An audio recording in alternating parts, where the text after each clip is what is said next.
नमस्कार साथियों, आप सभी का बहुत-बहुत स्वागत है। बीपीएससी ईडीयू की अगर आप प्रिपरेशन कर रहे हैं, तो आप इस 15 मिनट शो से आपको काफ़ी फ़ायदा होगा। अगर आप पूरे सेशन को देखते हैं, इस सीरीज़ को देखते हैं, तो साथियों यहाँ से आपको प्रश्न मिल जाएँगे। हम लोग 15 मिनट के इस सेशन में वन शॉट सेशन में शानदार प्रश्नों का विश्लेषण करेंगे। शानदार प्रश्नों को बैक टू बैक हम लोग रिवीजन करेंगे। एक-एक करके अपनी कहानी को शुरू करते हैं साथियों। सबसे पहला सवाल आपकी स्क्रीन पर आ चुका है। आपको बताना है इस प्रश्न का सही विकल्प क्या होगा। मुद्रा स्वयं मुद्रा का निर्माण करती है। यह परिभाषा किस अर्थशास्त्री के द्वारा प्रस्तुत की गई थी? मुद्रा स्वयं मुद्रा का निर्माण करती है। साथियों आपके पास कई सारे विकल्प हैं, लेकिन इसमें जो सही विकल्प होगा वो साथियों होगा क्रोमर होगा। क्या होगा? क्रोमर की परिभाषा है। क्रोमर ने स्टेटमेंट दिया था मुद्रा स्वयं मुद्रा का क्या करती है? निर्माण करती है। अगला प्रश्न होगा ग्रेशम का नियम निम्न में से किससे संबंधित है? साथियों जब हम ग्रेशम के नियम की बात करते हैं, तो ग्रेशम ने मुद्रा के प्रचलन से संबंधित नियम बताया था। कौन सा? तो मुद्रा के प्रचलन से संबंधित जो नियम बताए थे, वह ग्रेशम का नियम कहलाता है साथियों। निम्नलिखित में कौन मुद्रा का कार्य नहीं है? कौन सा इसमें मुद्रा का फंक्शन नहीं है साथियों?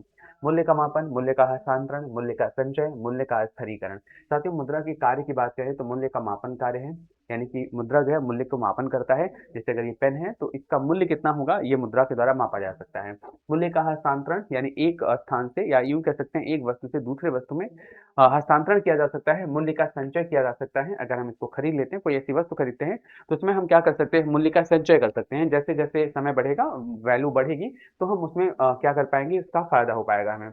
मूल्य का स्थिरीकरण, ये जो है साथियों क्या होगा? ये आपका विकल्प नहीं होगा, यानी यही आपका सही विकल्प होगा, क्योंकि मुद्रा का कार्य मूल्य का स्थिरीकरण करने का नहीं है। अगला प्रश्न लेंगे हम लोग। ऐसी विदेशी मुद्रा जिसमें शीघ्र पलायन कर जाने की प्रवृत्ति हो जाती है, वह क्या कहलाता है? साथियों ऐसी विदेशी मुद्रा जिसमें शीघ्र पलायन करने की प्रवृत्ति होती है, वह दरअसल उसे हम क्या कहते हैं? उसे हम साथियों कहते हैं हॉट मनी कहते हैं। क्या कहते हैं? इसे हम हॉट मनी कहते हैं। इसे हम उष्ण मुद्रा भी कहते हैं। क्या कहते हैं? इसे हम उष्ण मुद्रा भी कहते हैं। और इसी को हम जो है गर्म मुद्रा भी कहते हैं। क्या कहते हैं? इसी को हम साथियों गर्म मुद्रा के नाम से भी हम इसे जानते हैं। क्लियर बात? तो हॉट मनी क्यों होता है? क्योंकि ऐसी मुद्राओं की अंतरराष्ट्रीय बाजार में डिमांड ज्यादा और सप्लाई कम होती है, और इसलिए ऐसी मुद्राओं की डिमांड ज्यादा होगी, तो इनकी पलायन करने की क्षमता ज्यादा होगी। इस वजह से भी इनको गर्म मुद्रा, उष्ण मुद्रा, या इनको हम हॉट मनी के नाम से जानते हैं। हवाला क्या है साथियों? हवाला आपने बहुत बार न्यूज़पेपर में, एजेंसियों के माध्यम से आपने कई बार इसको सुना होगा, हवाला के बारे में। हवाला क्या है साथियों? विदेशी मुद्रा का अवैध कारोबार, करवंटन, शेयरों का अवैध कारोबार, किसी विषय पर पूर्ण विवरण। साथियों हवाला का मतलब होता है विदेशी मुद्रा का अवैध कारोबार। ये सबसे अप्रोप्रिएट जो है क्या होगा? उत्तर होगा।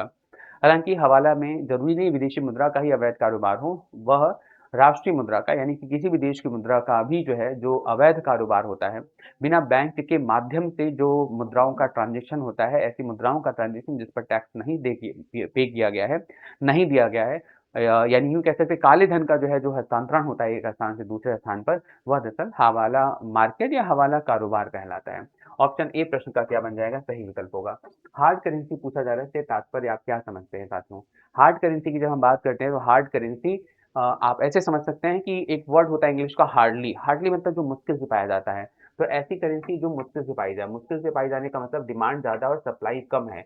जिस भी अंतर्राष्ट्रीय करेंसी की, उसे हम क्या कह सकते हैं? हार्ड करेंसी कह सकते हैं। क्या कह सकते हैं? उसे हम हार्ड करेंसी कह सकते हैं। तो वह मुद्रा जिसकी आपूर्ति मांग की अपेक्षा कम हो, वह मुद्रा जिसकी आपूर्ति मांग की अपेक्षा अधिक हो, वह मुद्रा जिसकी आपूर्ति तथा मांग दोनों स्थिर हो। उपरोक्त में से कोई विकल्प सही नहीं है। हालांकि सही विकल्प वह मुद्रा जिसकी आपूर्ति मांग की अपेक्षा कम हो, आपूर्ति कम हो और मांग अधिक हो, यानी इस प्रश्न का सही विकल्प हो जाएगा आपका पहला ऑप्शन। ए ऑप्शन ही आपको जो है सही विकल्प के तौर पर आपको दिख रहा होगा, और यही इस समीकरण को क्या कर रहा है? सेटिस्फाई कर रहा है। अगला प्रश्न होगा सॉफ्ट करेंसी से तात्पर्य क्या समझते हैं आप? तो सॉफ्ट करेंसी जस्ट अपोजिट होगा। अंतरराष्ट्रीय बाजार में जिस मुद्रा की डिमांड कम हो और सप्लाई क्या हो? ज्यादा हो। जैसे अपना रुपया मनी, अपना रुपया, अपना रुपया यानी भारतीय रुपया। यहाँ पर अगर हम बात करें तो हम डॉलर का उदाहरण ले सकते हैं। क्लियर बात? यहाँ पर हम बात करें तो रुपए का उदाहरण ले सकते हैं। तो वह मुद्रा जिसकी आपूर्ति मांग की अपेक्षा अधिक हो, आपूर्ति जो है, आपूर्ति मांग की अपेक्षा अधिक हो, यानी सप्लाई ज्यादा और डिमांड कम हो। दूसरा ऑप्शन, ऑप्शन सही विकल्प है। इत्तेफाक से इसी ऑप्शन के सामने भी हमने लिख दिया। तो ऑप्शन बी प्रश्न का क्या बन जाएगा? सही विकल्प बन जाएगा। ऑप्शन बी प्रश्न का क्या बन जाएगा? सही विकल्प बन जाएगा। अगला प्रश्न होगा साथी सस्ती मुद्रा क्या होती है? सस्ती मुद्रा को कई तरीके से साथ में डिफाइन किया जाता है। अगर हम चीप मनी की बात करें या हम सस्ती मुद्रा की बात करें, तो सस्ती मुद्रा को कई तरीके से क्या किया जाता है? डिफाइन किया जाता है। पहला, तो जिस मुद्रा पर जिस मुद्रा पर ब्याज की दर, जिस मुद्रा पर ब्याज की दर कम होती है उसे हम क्या कहते हैं, सस्ती मुद्रा कहते हैं।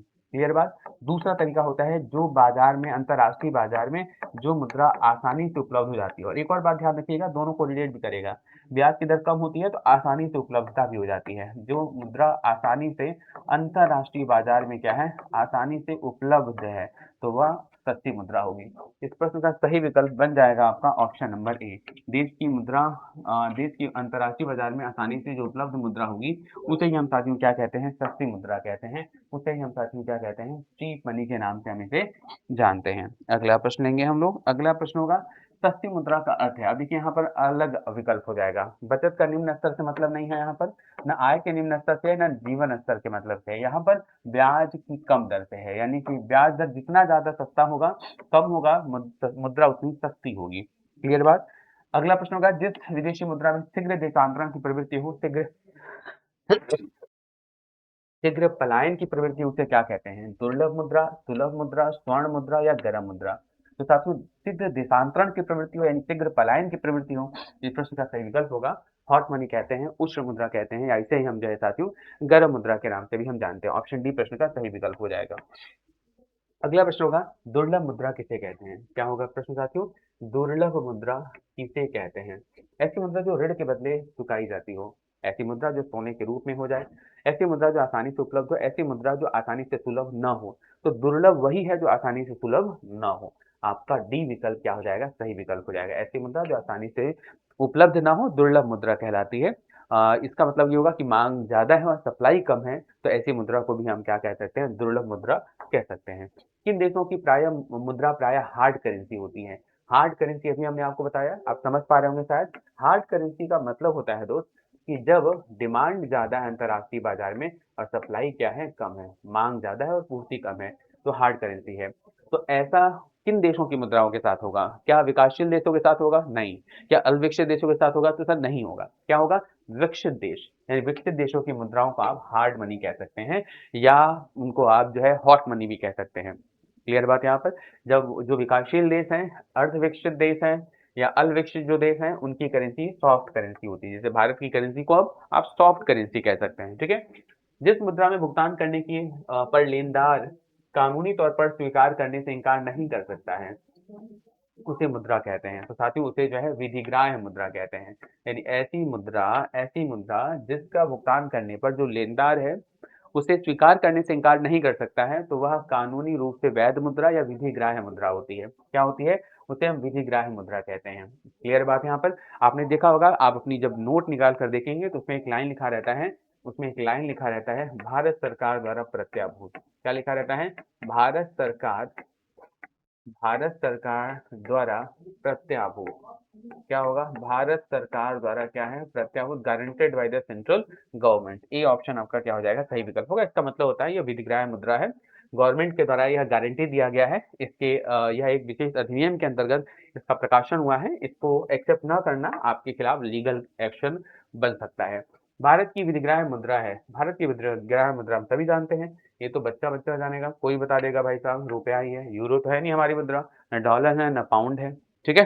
चलिए अगला प्रश्न ले लेंगे हम लोग।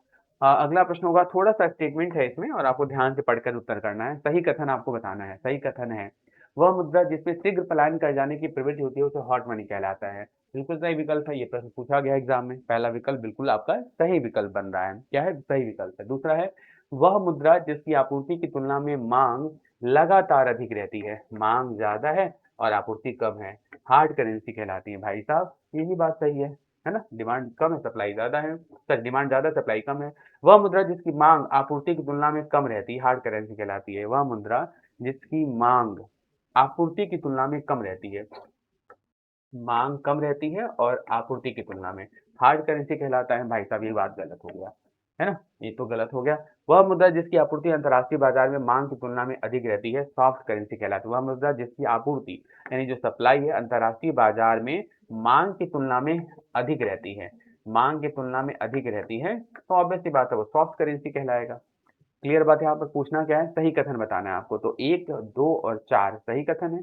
1, 2 और 4 सही कथन है। 1, 2, 4 सही कथन का मतलब ऑप्शन बी साथियों क्या हो जाएगा, इसका सही विकल्प हो जाएगा।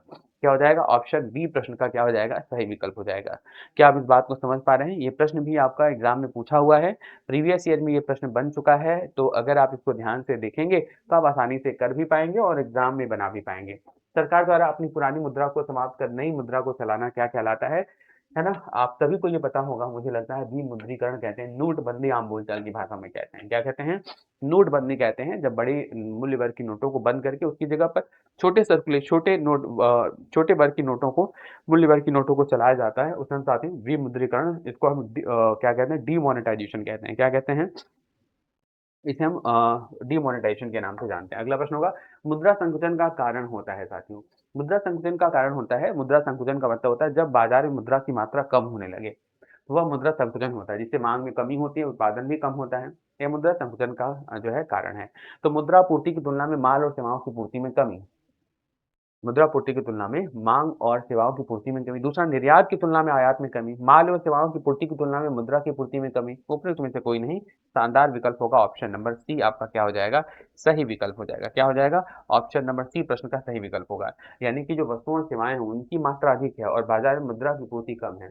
बाजार में 100 पेन उपलब्ध है और एक पेन की कीमत 10 रुपए है, तो 100 गुणे 10 1000 का सामान उपलब्ध है, लेकिन बाजार में पैसा कितना है? बाजार में केवल पैसा 400 रुपए है, 300 रुपए है, तो वह मुद्रा संकुचन कहलाता है। क्या कहलाता है? मुद्रा संकुचन की स्थिति, ऐसी अवस्था को कहते हैं। ठीक है, अगला प्रश्न लेंगे हम लोग, मुद्रा प्रसार के बारे में असत्य है उसे चिन्हित करना है। मुद्रा प्रसार का मतलब इन्फ्लेशन कहते हैं, जब बाजार में तरलता अधिक होती है, कीमतें बढ़ती हैं और रुपए की वैल्यू गिरने लगती है, मुद्रा की वैल्यू गिरने लगती है, तो मुद्रा प्रसार इंगित करता है परंतु समूह की कीमतों में वृद्धि बिंदु दर बिंदु आधार पर नहीं, बिंदु दर बिंदु आधार पर जो है नहीं चिन्हित करता है। पहला ही आपका विकल्प जो है इन्फ्लेशन के बारे में सही नहीं बता रहा है और ए इसी प्रश्न का सही विकल्प हो जाएगा। क्लियर बात? हालांकि अन्य सभी विकल्प सही होने चाहिए, सत्य होने चाहिए। जैसे भारत में मुद्रा प्रसार की दर की गणना थोक मूल्य सूचकांक के आधार पर की जाती है, बिल्कुल सही बात है। मुद्रा प्रसार के माप के लिए कुछ वस्तुओं को खुदरा कीमतों पर भी ध्यान रखा जाता है, बिल्कुल सही बात है। मुद्रा प्रसार की दर नीचे जाने पर तात्पर्य कीमतों में घटना नहीं है, बिल्कुल बात सही बात है। सभी विकल्प सही है, केवल ए विकल्प सही नहीं है। निम्न में से कौन मुद्रा आपूर्ति नियंत्रण में सहायक नहीं है? तो साथियों, मुद्रा आपूर्ति में नियंत्रण में बैंक दर सहायक है, मार्जिन आवश्यकता सहायक है, मुद्रा आरक्षित नीति यानी कि सीआरआर सहायक है, लेकिन याद रखिएगा मुक्त बाजार नीति यानी ओपन मार्केट पॉलिसी इस ये कोई भी टूल नहीं है, मौद्रिक नीति का ये किसी प्रकार का कोई टूल नहीं है, तो इसलिए आपका ए ऑप्शन आपका सही विकल्प हो जाएगा यहाँ पर। वह अवस्था जिसमें मुद्रा का मूल्य गिर जाता है और कीमतें बढ़ जाती हैं, क्या कहलाता है? मुद्रा का मूल्य गिर रहा है और कीमतें बढ़ रही हैं, एक ही शब्द होगा इसके लिए, मुद्रास्फीति, इन्फ्लेशन कहते हैं साथियों। क्या कहते हैं हम इसे? इन्फ्लेशन कहते हैं, है ना? साइमल्टेनियसली दोनों चीजें होती हैं, कीमतें बढ़ती हैं और रुपए की वैल्यू गिरती रहती है। अर्थव्यवस्था की वैसी स्थिति जिसमें मुद्रास्फीति के साथ साथ मंदी की स्थिति होती है, मंदी होगी तो बेरोजगारी होगा और अगर ये तीनों स्थितियां एक साथ होंगी तो स्टैगफ्लेशन कहते हैं। क्या कहते हैं इसको? हम स्टैगफ्लेशन के नाम से जानते हैं, इसको हम मंदी जनित मुद्रास्फीति के नाम से भी जानते हैं। क्या नाम से? इसे हम मंदी जनित मुद्रास्फीति के नाम से भी हम इसे जानते हैं। अगला प्रश्न होगा, मुद्रास्फीति से बाजार की वस्तुएं हमेशा याद रखिएगा महंगी हो जाती है। जब महंगाई आता है साथियों तो मुद्रास्फीति में बाजार में जो वस्तुएं होती हैं महंगी हो जाती हैं। लगातार बढ़ती कीमतों की प्रक्रिया होती है, लगातार कीमतें अगर बढ़ रही हैं तो साथ में मुद्रास्फीति है। मुझे लगता है इसमें आपको कोई डाउट नहीं होना चाहिए इन टॉपिक में। अब घाटे की वित्त व्यवस्था और व्यय और राजस्व के अंतर अतिरिक्त कागजी मुद्रा छापकर पाते हैं। इस युक्ति का उद्देश्य आर्थिक विकास है, परंतु यदि वह विफल हुई तो इससे कौन सी स्थिति उत्पन्न होती है? कहने का मतलब, अगर सरकार के बजट में घाटा है तो सरकार रुपए को छाप करके आर्थिक विकास कर सकती है, लेकिन अगर यह फेल हो गया तो देश में सिर्फ एक समस्या दिखेगी और वो क्या होगा साथियों? मुद्रास्फीति। मोस्ट ऑफ द टाइम ये प्रश्न रिपीटेड है, इसका नेचर अलग अलग रहा है पूछने का, लेकिन ये प्रश्न जो है आपकी परीक्षाओं में हमेशा ही बनता रहा है। अगला प्रश्न होगा, निम्नलिखित में से वह वर्ग कौन सा है जिसको मुद्रास्फीति के कारण सबसे अधिक हानि होती है? क्लियर बात? अब याद रखिएगा, हानि की जब हम बात करते हैं साथियों तो सबसे ज्यादा हानि किसको होता है? हानि होता है साथियों जो क्या होता है, जो देनदार होता है, देनदार को हानि होती है। देनदार का मतलब ये होगा साथियों जो ऋण देने वाला होता है ना? जो ऋणदाता होता है साथियों, जो ऋणदाता होता है, दाता मतलब देनदार, ऋणदाता होता है, ऋणदाता जो होता है उसी को हानि होती है। लेकिन जो ऋण का लेनदार है ना, ऋण का जो लेनदार है या जो ऋणी है, जो क्या है, जो ऋणी है, उसका क्या होता है साथियों? उसका लाभ होता है। क्या होता है, उसका लाभ होता है, और इसका क्या होता है साथियों, इसका हानि होती है। क्योंकि मुद्रास्फीति के दौरान रुपए की क्रय क्षमता कम हो जाती है, वैल्यू ऑफ मनी कम हो जाती है, इसलिए पैसा देने वाले का नुकसान और पैसा लेने वाले का फायदा हो जाता है। ठीक है, तो यहाँ पर इस प्रश्न का सही विकल्प होगा देनदार। ठीक है, अगला प्रश्न करेंगे, मुद्रास्फीति से लाभान्वित वर्ग होता है। तो अभी मैंने आपको बताया कि जो ऋणी व्यक्ति होगा, जो ऋणी व्यक्ति होगा साथियों, जो ऋणी व्यक्ति होगा, वह मुद्रास्फीति से सर्वाधिक क्या होता है, लाभान्वित होता है। मुद्रास्फीति की उच्च दर और बेरोजगारी की उच्च दर एक साथ उपस्थित होती है, तो कई बार ये सवाल पूछा गया साथियों, स्टैगफ्लेशन कहते हैं। क्या कहते हैं इसको, हम स्टैगफ्लेशन के नाम से जानते हैं। मुद्रास्फीति को इसमें से कौन किसके द्वारा रोका जा सकता है, तो मुद्रास्फीति को रोका जा सकता है बचत बचत का बजट, प्रत्यक्ष कराधान में वृद्धि, सरकारी व्यय में कटौती, ये सभी विकल्प आपके सही विकल्प होंगे। सरकारी व्यय में कटौती, तरलता कम होगी, प्रत्यक्ष कराधान में वृद्धि, तरलता कम होगी, बचत का बजट, तरलता कम होगी। इन तरलता कम होने की वजह से, बाजार में पैसे कम होने की वजह से, बाजार में वस्तुओं और सेवाओं की जो मांग है उसमें कमी होगी, और मांग कमी होगी तो कीमतें भी गिरने लगती हैं। अगला प्रश्न होगा, निम्न में से कौन मुद्रास्फीति के नियंत्रण की विधि नहीं है।